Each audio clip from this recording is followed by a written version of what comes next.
if the culture, meaning the company, is broken, if it's very narcissistic and very like, oh, we're just going to hustle, we're just going to do transactions, and and everyone's out for them, and you don't really have a a culture where everyone's got their back. It's kind of like, when was it that Michael Jordan became the great player? It's when he realized he'd been working on his own game and perfecting his own game, and he realized it's not just, can I play good? Can I play to this level? So how do I make the team play to this level? You are listening to Power Marketing with Kevin Lee. Kevin and his agency Did It have helped thousands of businesses win through superior marketing, as have his books, articles, speaking engagements, and the E-Marketing Association Power Marketing Podcasts. Here's Kevin. Hi, I'm Kevin Lee with the E-Marketing Association.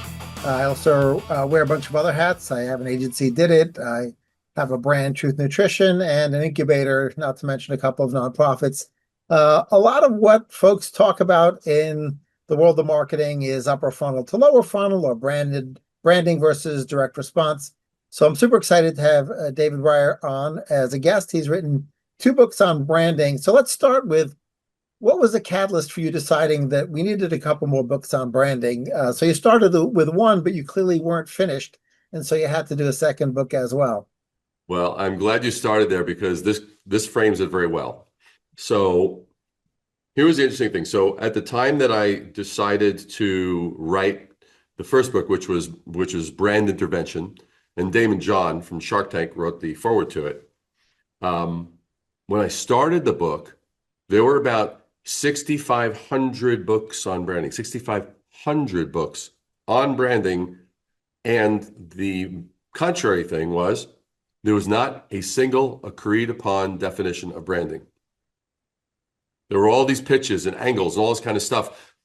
And, no, I don't have a problem someone having their own flavor, their own, hey, here's how I use it. But it was like, people were like, no, this is what it is. No, this is what it is. And people talking, well, it's blah, blah, blah in the mind, and blah, blah, blah, blah, blah. It's what people say when you're in the room, and it's this, and it's just all these little, sound bites and punchlines.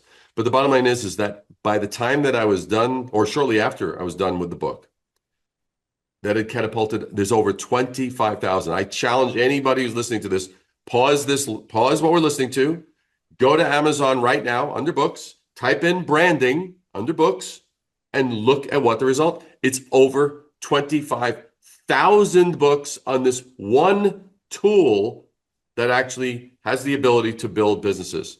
So when I did that, I looked at that as one element. The other element was, I had the blessing of working with some of the largest global brands in the world. So I was dealing with CEOs who were managing billion-dollar brands, and I was dealing with very small mom and pop startups. So I had this big spectrum. And no matter where they were in that entire strata, one for one, there were a series of questions or blind spots or misconceptions that they didn't get. And if in any time that I actually was like, oh, so-and-so's been in business for they've been in business for 25 years, they know it. And I would sort of discount and not address that, it would bite me in the ass, usually within about 48 to 72 hours later, that I'm like, you gotta be kidding me. So it wasn't a matter of how much someone was in the business or not. When they got close to their brand, I consider it the proximity factor. It's like, why is it that we can all solve someone else's problem so brilliantly, but our own, we're like deaf, dumb, and blind. What the hell happened? Our IQs have suddenly lost a digit or two. So that's what started it. That's what started it, was to document that, to put those in a book. For sure. So for those, obviously you don't want to give them too much of a cliff notes, because they don't need to buy the book then. But what would you say you distilled out in the first book that end up being a catalyst for folks who are reevaluating their own brand and rebuilding their own brands? Couple of things. So one is that in lieu of the fact that there were these 25,000 books with no single agreed upon definition of branding, I would look at it from my standpoint, because I've done everything from branding cities to branding global brands, to branding startups, to branding companies that became unicorns, to nonprofits. And so I had this whole breadth. And so I was like, so what was, and as well as even myself, for things that I supported, I've raised tens of millions of dollars for things that I supported. I was like, so what was the thing that worked in every one of those cases? Because I always leaned into this branding aspect, and it came down to a 4-word definition. So if you prefer reading the 25,000 books, this is the time to stop this recording. Do not listen to what I'm about to say, because this will simplify everything. It came down to 4 words: the art of differentiation. And when I broke it down to that, and people, they'd be like, and they started to get the concept. I was like, oh, wow, that's right. Because we notice the things that are different. We don't notice the things that sound the same. They're just part of the noise. And so what's the stuff that's different? What's the stuff that makes us stop and go, huh? Or stop and laugh, or stop and smile, or stop and take a photograph because we have to share it with all our friends. What's that stuff? There's something there. And very much that has to do with our degree of expectation, because there's a thing that I call meeting expectations is a death sentence. This aligns to that. If we meet the expectation, like I don't think any customer ever stayed loyal to a business because it said, we're going to open at 9 and we're going to close at 5. And at 9 every day, we open. And at 5 o'clock, we close. That may be predictable and it may be reliable, but it certainly isn't a reason we're going to be loyal and coming back to that business. So I really sifted down in very anecdotal ways. And here was one other thing. This is visual. So any of your folks that are listening to this, I will literally show you. Now here, tell me if this is true for you. I found this to be true. I got annoyed with the 250 to 300 page business books that were, they could be smart. You could have a Simon Sinek, or you could have a Seth Godin, or you could have a whomever, and smart and pithy. But why is it, and actually it was probably Blue Ocean Strategy that actually really ticked me off on this particular point. Why is it that there were always somehow 10 or 15 pages that had what I called the shit, the stuff I was looking for, like somewhere in the book, it was there. Everything up to that was foreplay. Everything after that was smoking a cigarette. It was like, why was there? If it was that, if that's all, if you're gonna do that, at least tell me at the beginning. Say, if you just want the shit, go to page 156. If you want to kind of join me on my wonderful journey and words, because here's what I did instead. I wrote a book that I would want to read, like that actually rewarded me as the reader. It's like, hey, reader, your time is valuable. I respect your time. I also respect my time as a writer. So I'm going to really make it so that so this is the most digestible, not diluted, but the most concentrated. This is actually how the stuff, that's the actual size of the font in the book. So it's literally like, it's like jabbing you. And people went nuts. The response was crazy because the font is 3 times the size of a normal book. And I get to the point and I don't beat around the bush. There's no big preamble and blah, blah, blah, blah, blah. And people loved the concentrated bang. We get to the point in an impactful way, not a diluted way, not a dumbed down way, but just because and this is specifically, if we're talking to direct mail, direct response writers and stuff like that, the best of us can write put something in 2 sentences that might take someone else 5 paragraphs. That's when we're in like the genius zone. That was what I tapped into when I wrote this. So it's like, I'm going to make it concentrated. And I've had someone tell me, I've read your book 18 times, and each time I read it, I still get more out of it. Yeah, that's a great point. With the second book, The Rich Brand, Poor Brand, I think the richness of a brand happens not just through marketing and advertising, but in actually fulfilling the brand promise, Yeah. right? So do you talk about that at all in the books about how you can't make a promise in your marketing and in your advertising and your earned media and then not fulfill that differentiated promise? I mean, I certainly touch upon that because there's, I mean, I'm talking to people as though there's a premise of like, I'm assuming you actually have something that has actually been vetted. It is proof of concept. It's wanted. It's desirable, but it's not only desirable. Desirable is kind of like, I don't know. It's like wearing clothing. It's like, okay, and what's next? Um, so the whole thing is presuming that you've actually come into the market with something disruptive that's going to raise the standard and show that, hey, everyone else, like I loved stories like Dyson when Dyson came to the market because he took an industry that basically had been just repackaging the same technology for like 60 years. Nothing changed. And he used design, he used branding, he used color, the choice of colors, the choice of materials, the turbine, all this stuff to reinvent a brand new standard. And literally overnight, everyone else became last decades or last centuries vacuum cleaner. So I love those disruptions. I love those pivots and reframes. So I talk about that. But the difference between brand invention and rich brand, poor brand, and I have to say the subhead for Rich Brand, Poor Brand is how to unleash your David in a world of Goliaths. I love that for many reasons. But the basic difference is that brand invention is building on the brand. But what I found, and I'm sure you've found this, but I mean, just based on all the all the places where you have your fingers in all these pies, if the culture, meaning the company, is broken, if it's very narcissistic and very like, oh, we're just going to hustle, we're just going to do transactions, and everyone's out for them, and you don't really have a culture where everyone's got their back. It's kind of like, when was it that Michael Jordan became the great player? It's when he realized he'd been working on his own game and perfecting his own game, and he realized it's not just, can I play good? Can I play to this level? So how do I make the team play to this level?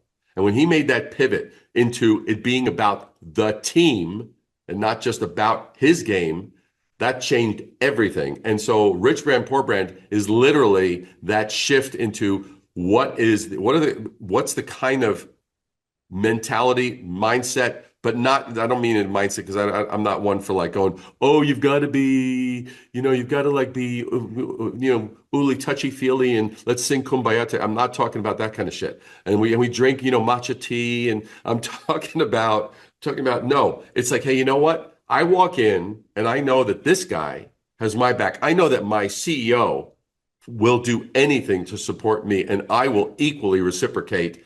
And you create something in that kind of environment and you give them the tools and the products and assets that I give them, forget it, man.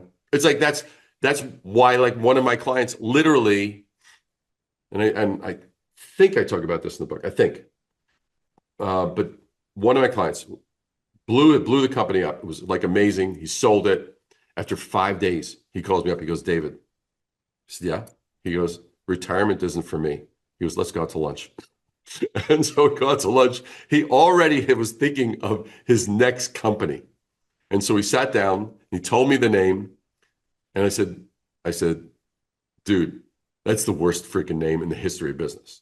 I know why you came up with it, but it's like, do you realize blah, blah, blah, blah, blah, blah, blah. He goes, okay. He goes, it's consider it now buried, but you have to promise me never to tell anybody, which I haven't yet violated that promise.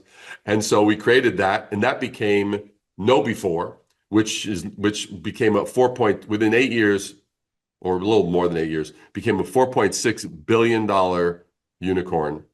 And so but that's the magic, because he created that kind of culture where I give them gold. And that gold can freaking multiply because you have the right the right chemistry going on. So a lot of CMOs you probably deal with, because you're probably dealing with both CMOs and CEOs.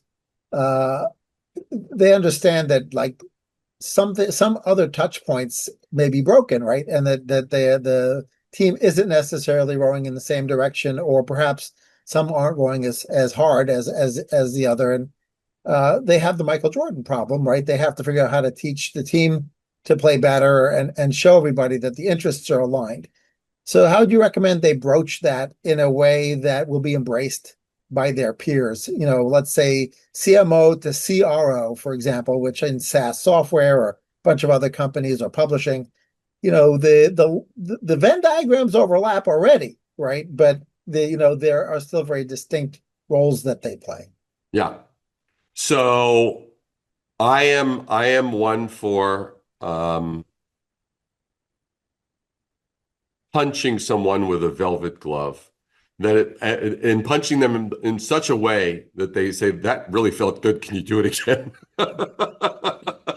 And so, I mean, so I'm like, dudes, I just call it as it is. It's like, here's the deal. If we do this as this, it is unsustainable. It will collapse into itself. The dysfunctionality that was tolerable at this scale will only become more and more of a burden if we 2x, 3x, and 4x, and 5x.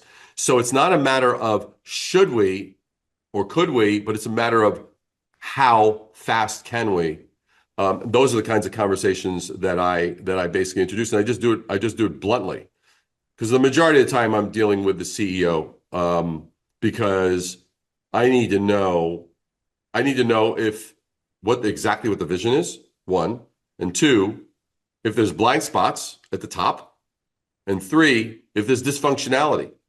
Because the most satisfying client to me, having done this, I've been doing this for 46 years now, as of this year, the most dissatisfying client is the ones where, literally, I could feel a part of me like just die when the only thing that they were interested in was how much money did they make. The arrows were only going in one direction, to their pockets.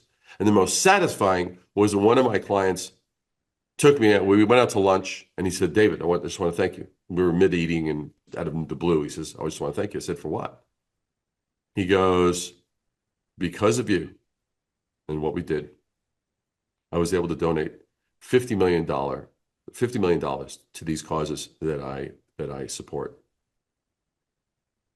And I had to like pause.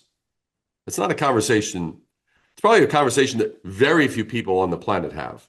It's a very small percentage. And to get that communication right there, boom, face to face, that was really that. All of a sudden, I was like, whoa, that's what I'm doing. You know, I'm helping those A players, those competent, bigger picture individuals, be able to achieve what it is that they want, to the benefit of, to the greater good, not just to, okay, hey, you know, we 2x your sales, or we increased, you know, tourism 500%, or I mean, those are nice, and those are good metrics. But man, isn't it cool when someone chooses to do with what you helped them achieve, and they actually now moved it forward to bettering things around them? That to me is pretty special. For sure. Let's that's a great story. Running two nonprofits, I can certainly sympathize. I had the blessing to be able to run a for-profit before giving forward that raised over 8 million for charity through cause marketing. It was very rewarding to sign those checks Yeah. that were generated via cause marketing. One of the things that I noticed in the agency world, and even in giving forwards and WeCares before that, is brands that are more heavily invested in have a weird advantage in media, particularly in all the forms of auction media. Because I came into media after starting in the branding side at McCann Erickson and J. Walter Thompson, to ending up founding Did It 30 years ago, which was in search marketing. And in search marketing, the intent is extremely high. It's demand harvesting, right? You're not creating demand really in search. Your person's telling you what their interest is, Same thing's true for generative engine optimization and answer engine optimization. Now people are telling you exactly what they want. And so you would think, oh, well, then I don't really need to worry about branding. But the reality is whether that's a Facebook or Meta ad or a Google search result ad or coming up soon ads in ChatGPT, or in some cases they're already live, people gravitate towards a name that they know, a name that they trust, and a name that's differentiated, right? That's And that's the brand.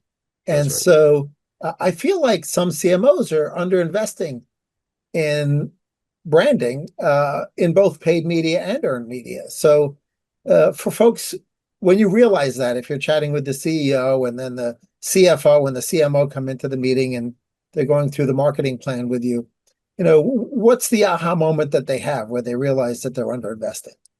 Cool. Okay. So I'm going to dissect this a little bit because there's actually your question is spot on, but there's an important thing to understand for the answer to make sense. So when I'm sitting with a company that we're considering working together, I say, well, let's make a couple things clear. I say, first of all, there's always the attention on the sale, customer acquisition, filling their pipeline, leads. That's what I call, okay, that's the finish line mentality. It's like, good. All right. There are things that lead up to the finish line. So for every sale that's ever been done in history since the caveman, right, one thing preceded it, which was marketing. And marketing is the execution arm. It gets the offers out, it gets the promotions out, it gets the various things, but that's marketing. But there's something that precedes marketing so marketing can do its job, and that is branding. It's not the job of marketing to differentiate, it's the job of branding to differentiate. Branding answers the question of why the hell should I freaking give a care of this, and how is it different than all the other stuff out there? If anybody's kind of that's a little it's a little overblown. No, it's not. I challenge anyone. You do a little binge watch of like a bunch of Shark Tank things. What is the one question they always ask? So how is your thing different from what else is out there? One for one. One for one. And the thing is that you can't sugarcoat a turd. So it's like if it's crap, it's crap. And I've had clients who have said, well, I'm like, well, how's your stuff different? How is it unlike what else is out there? Well, there's really nothing different because they were looking at the product. There's an enormous difference between the product and the outcome, the transformation, the thing that happens as a result of. So, and I run into this a lot. I'm sure you run into this a lot. It's like, well, our product. It's like, your product, your service, nobody gives a damn about your product or your service at the end of the day. They really don't. What they do give a damn is how much that made them smile because it tasted so freaking good, or it gave them energy, or it helped them lose weight, or this, or that, or that, or that, or that. Outcomes. So really branding that's the first element that then gives you all the tools and the parameters for us. What lane are we in? What's that voice that we have? And sometimes that differentiator is going to be our tone of voice. Sometimes that differentiator is going to be how outrageous we are. Sometimes that differentiator is going to be the way we package it, the extra little things. And quite a lot of the brands that I've done work for have been for women. And I love women audiences because what's hysterical is that the little things that men consider trivial and unnecessary and so what are the exact reasons of when we're going. It's because of that little foil stamped square that always goes on every box. And I love that. That's why I will never stray away from it. It's just wild what happens. So that's the kind of stuff that occurs. Now, with that being said, what the hell was your question? It's about the real question was allocation of budget, right? Yeah. You have Yeah. limited capital, dollar capital, and limited human capital, right? Right. And in the end, even the dollar capital, if you were to deploy it through an agency, whether it's a PR agency or an ad agency or whatever, it all ends up boiling down into, dollars convert into media or dollars convert into earned media, right? So it's capital, right? And you have a limited amount. So Yeah. given that, you have to decide at a pretty macro level, where do these dollars go and where do these warm body hours go?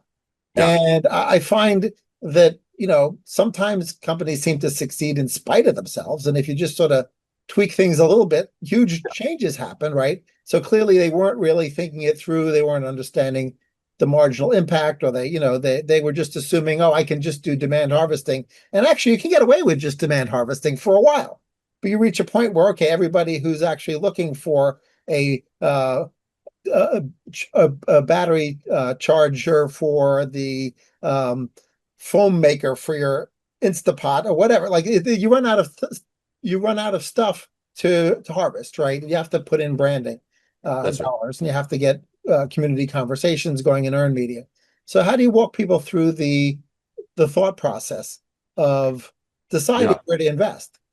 Well, basically, it starts with doing a correct and thorough enough assessment of what is the noise level out there in that market that service or product is going to exist in. The mistake I see often made is that, okay, let's look, it's all internal. Let's look and what can we pitch and da, da, da, da. It's like wait a second, we need to get outside of these four walls, people. The place where all of this is going to either come alive or die is out there. So we first have to take an assessment of the noise. So what's everyone doing? What is the threshold acceptability? At what point does it become exceptional? And we only do that by actually taking inventory of the noise out there. And then we can go, okay, because in each case it's going to be unique. Some places it's going to be, well, there's an experiential component. And that's what allows this brands in this space to really elevate. Or it's how quickly we respond. Or do they get a human being on the phone? Or, I mean, all of these touch point elements. And we then start to understand and create it so that it's custom created for that. What is the experience we want that person to have? Because if the experience is predictable, see, predictable is what's going to prevent clients from going away.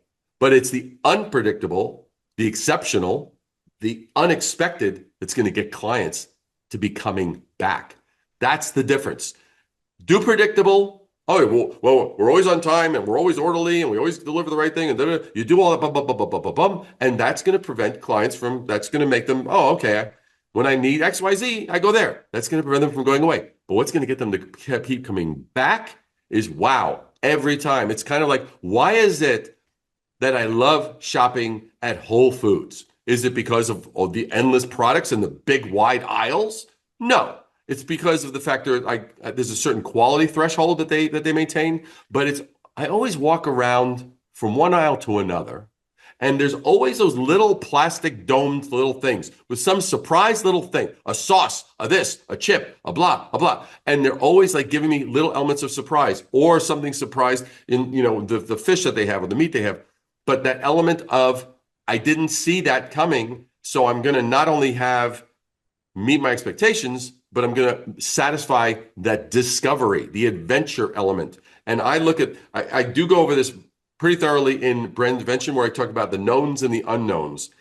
And that alone, if someone starts to master that starts to answer your question of where do we invest? But you've got to first start with that inventory.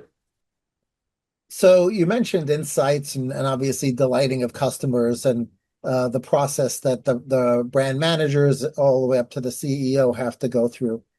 And we're collaborating together. We both have a joint client, readingminds.ai, which Yep. Really takes a rework of the whole research category, right? Research categories, whether you were taking A, B, C, D type surveys or focus groups, they all had problems. They missed so much.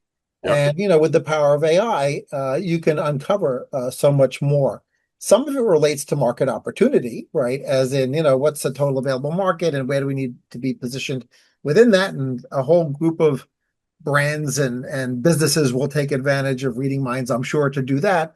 But you also have the ability to find out what you're missing for your ideal customer, whether you call it a target audience because it's B2C or an ICP if it's B2B, right? That is, again, breaking out of your own walls, right? It's figuring out what do they care about. Doesn't matter what you care about, matters what they care about. So how do you feel like research empowers the business owner to tweak or potentially revamp entirely their brand? Well, it's kind of a little bit like so much of this. There is the element of there's a number of factors. One, there's judgment. Two, there's ingenuity. Three, there's being willing to look at what's not happening, not being done, not being asked, just being overlooked. And so there's kind of like a bit of an orientation. One of the things I talk about with clients, I said one of the most valuable things, like this is a little side note, but I think it answers your question best. Early in my career, when I started, probably the first maybe 6 years or so, give or take, occasionally, or not even occasionally, probably maybe 50% of the time, they would say, so have you ever worked with a company like ours? And now when you're new to an industry, you're like, well, oh, I don't know. No. Now, being a native New Yorker, right? It's like being tongue-tied is not a pleasant experience. It's like you got to have your swagger, you got to have your comeback. Being tongue-tied is not a pleasant place to be. And so I didn't have an answer for this. This really caught me off guard, and I just never had a good response. But then I started doing things in industries that I'd never done before. And I started to see, oh, it wasn't, did I have familiarity with that industry? It's like, did I know my stuff and my tools well enough? And I applied what I call passionate impartiality. Like I'm passionate enough to like want to get it done right. And I'm impartial enough to basically say, what you just showed me is a load of shit, and we're not going to freaking do that. And here's why. And people love that. So the thing is when I would now be asked, have you ever done anything in our industry? I would basically look at them with a dead stare and I say, absolutely not. And that's my greatest asset for you.